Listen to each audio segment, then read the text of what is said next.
Price तो सब देखते हैं लेकिन असली गेम वॉल्यूम में होता है। तो चलिए आज की वीडियो में वॉल्यूम के बारे में भी जान लेते हैं। तो नमस्कार दोस्तों, मैं जय गोडेला स्वागत करता हूं आपका हमारे स्टॉक मार्केट इन्वेस्टिंग के लेक्चर नंबर 50 में। इस वीडियो में अपन बात करने वाले हैं वॉल्यूम क्या होता है, प्राइस और वॉल्यूम का रिलेशन क्या है, ब्रेकआउट के टाइम पर आपको वॉल्यूम देखना क्यों जरूरी हो जाता है। इसी के साथ अपन बात करने वाले हैं कि कौन कौन से इंडिकेटर्स है जिससे आप वॉल्यूम देख सकते हो। लास्ट के अंदर मैं आपको बताऊंगा कि कैसे आप बड़े लॉस से बच सकते हो अगर आप वॉल्यूम का सही से इस्तेमाल करते हो।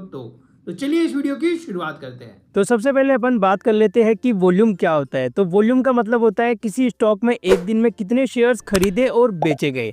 फॉर एग्जांपल रिलायंस के 5 लाख शेयर्स खरीदे और उतने ही शेयर बेचे गए, तो उस दिन का वॉल्यूम होगा 5 लाख शेयर्स का। याद रखो, एक खरीदार और एक बेचने वाला दोनों मिलकर सिर्फ एक ही वॉल्यूम बनाते हैं।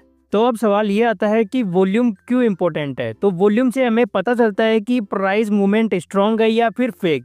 अगर प्राइस ऊपर जा रही है लेकिन वॉल्यूम कम है तो शायद रैली वीक है, लेकिन अगर प्राइस बढ़ रही है और साथ में वॉल्यूम भी ज्यादा है तो इसका मतलब है कि स्मार्ट मनी एंटर कर रही है। तो अब सबसे इम्पोर्टेंट टॉपिक प्राइस और वॉल्यूम के रिलेशन को समझ लेते हैं, क्योंकि ये दोनों मिलकर ही आपको सिग्नल देती है कि ट्रेड लेना है या फिर नहीं। तो अगर प्राइस ऊपर जाता है और वॉल्यूम भी बढ़ रहा है तो इसका मतलब है कि बायर्स एक्टिवली पार्टिसिपेट कर रहे हैं।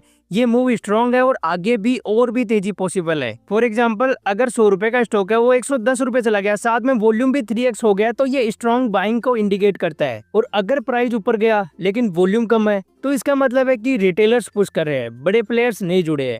तो ऐसे मूव अक्सर फेक भी हो सकते हैं। फॉर एग्जांपल, 100 रुपए का स्टॉक 100 रुपए से 110 रुपए गया लेकिन वॉल्यूम सेम ही था या फिर कम हो गया वॉल्यूम, तो ऐसे टाइम पर आपको अवॉइड करना चाहिए, क्योंकि ये फेक ब्रेकआउट भी हो सकता है। और अगर प्राइस गिर रहा है और वॉल्यूम बढ़ रहा है तो इसका मतलब है कि पैनिक सेलिंग चालू है, बड़े प्लेयर्स निकल रहे हैं। ये बीरिश सिग्नल होता है। फॉर एग्जाम्पल, 110 रुपए से स्टॉक 100 रुपए आया और वॉल्यूम 2x हो गया, तो ये हमें कंफर्म करता है कि डाउन ट्रेंड की अभी शुरुआत हो चुकी है। और अगर प्राइस गिर रहा है लेकिन वॉल्यूम भी कम हो रहा है तो इसका मतलब है कि कोई बड़ा बेच नहीं रहा, तो सिर्फ टाइम पास चल रहा है।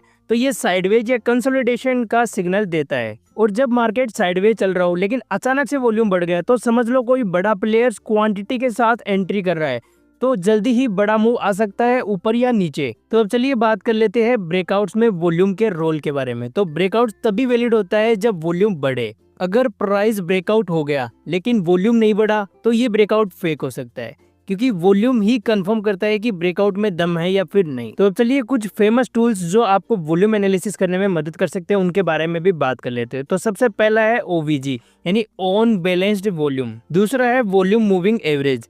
तीसरा है एक्यूमुलेशन डिस्ट्रीब्यूशन लाइन। इसमें आप और बेहतर वॉल्यूम रीडिंग कर सकते हो। तो अब जब भी चार्ट देखो सिर्फ प्राइस मत देखो, वॉल्यूम भी चेक करो। वॉल्यूम ही असली बताता है पैसा कहाँ जा रहा है। अगर आपको ये वीडियो वैल्यूएबल लगी तो वीडियो को लाइक करके चैनल को सब्सक्राइब जरूर करना। मिलते हैं अब आपसे अगले वीडियो में, तब तक के लिए जय हिंद, वंदे मातरम।